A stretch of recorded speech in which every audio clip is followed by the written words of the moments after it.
Jungle. Assalamualaikum warahmatullahi wabarakatuh. Salam, Om Swastiastu, Namo Buddhaya, Salam Kebajikan. Perkenalkan, kami dari kelompok 6 yang beranggotakan 3 orang. Yang pertama Adelia Puspita, yang kedua Firina Natalia Purba, dan yang ketiga Desi Kurniawati. Baiklah, di sini kami akan memaparkan video pembelajaran kami yang mana materinya tentang identifikasi karakteristik peserta didik dikaitkan dengan media pembelajaran. Selamat menyaksikan. Di sini saya akan menyampaikan materi saya, yaitu peran guru dalam memahami karakteristik peserta didik. Nah, adapun peran guru dalam memahami karakteristik peserta didik, yang pertama ada membangun komunikasi verbal. Nah, jadi seorang guru itu harus bisa membangun komunikasi verbal, yang dimana pada saat proses pembelajaran seorang guru menanyakan langsung kepada anak muridnya terkait materi yang akan diajarkan pada hari itu. Nah, jadi komunikasi seperti ini itu sangat penting agar bisa meningkatkan harmonisasi batin antara pendidik dengan peserta didik. Kemudian yang kedua, menjadi figur yang baik. Karena guru merupakan contoh teladan bagi peserta didik, maka seorang guru harus bisa menjadi figur yang baik. Contohnya itu seperti apa? Contohnya itu seperti memiliki rasa optimis, komunikatif, dan juga peduli dengan lingkungan. Kemudian yang ketiga, berhati-hati dalam menyimpulkan karakter peserta didik. Nah, seorang guru itu harus bisa berhati-hati dalam menyimpulkan karakter peserta didik. Contohnya itu seperti Andi anak yang pemalas di kelas dikarenakan dia tidak pernah mengajarkan tugas. Dari sini seorang guru menyimpulkan bahwa Andi ini anak pemalas. Sementara seharusnya seorang guru itu harus menanyakan terlebih dahulu kenapa kepada Andi ini, apakah dia ada masalah atau dia tidak mengerti dengan materi-materi yang diajarkan di sekolah. Nah, jadi seorang guru itu harus bisa berhati-hati dalam menyimpulkan karakter peserta didik.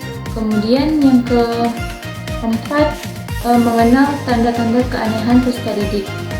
Nah, jadi seorang guru itu harus bisa mengenal tanda-tanda keanehan pada peserta didik, maupun fisik atau non fisik. Kemudian yang kelima, yang terakhir, bersifat terbuka. Bersifat terbuka ini adalah contoh yang harus dilaksanakan. Contohnya itu seperti dalam pembagian nilai, seorang guru itu harus terbuka dengan muridnya. Apabila seorang guru terbuka kepada muridnya, maka muridnya juga akan terbuka kepada gurunya. Mungkin segitu saja materi dari saya. Selanjutnya saya kembalikan ke materi selanjutnya. Sebagaimana telah diulas sebelumnya, bahwa peserta didik memiliki karakteristik tersendiri. Adapun indikator penting karakteristik peserta didik yaitu yang pertama, mengidentifikasi karakter fisik dan non-fisik anak didik di kelas. Yang kedua, mengidentifikasi karakter belajar setiap peserta didik di kelasnya. Yang ketiga, memastikan semua peserta didik mendapatkan kesempatan yang sama untuk berpartisipasi aktif dalam kegiatan pembelajaran. Yang keempat, mengatur kelas untuk memberikan kesempatan belajar yang sama pada semua peserta didik dengan kelainan fisik dan kemampuan belajar yang berbeda. Yang kelima, mencoba mengetahui penyebab penyimpangan perilaku peserta didik untuk mencegah agar perilaku tersebut tidak merugikan peserta didik lainnya. Yang keenam, membantu mengembangkan potensi dan mengatasi kekurangan dan keterlambatan pemahaman peserta didik. Dan yang terakhir, memperhatikan peserta didik dengan kelemahan fisik tertentu agar dapat mengikuti aktivitas pembelajaran, sehingga peserta didik tersebut tidak tersisihkan, diolok-olok, minder, dan sebagainya. Baiklah, di sini saya akan menjelaskan materi tentang pentingnya identifikasi karakteristik peserta didik dalam pembelajaran. Nah, dalam pembelajaran, salah satu ciri kegiatan belajar mengajar adalah terjadinya interaksi antara guru dan siswa. Nah, di dalam interaksi tersebut otomatis memiliki tugas yang berbeda-beda. Nah, tugas siswa ini adalah untuk belajar dan guru ini adalah sebagai pendukung dalam proses pembelajaran siswa. Nah, dalam kegiatan belajar ini siswa diharapkan mencapai tujuan pembelajaran tertentu yang meliputi tujuan umum dan tujuan khusus.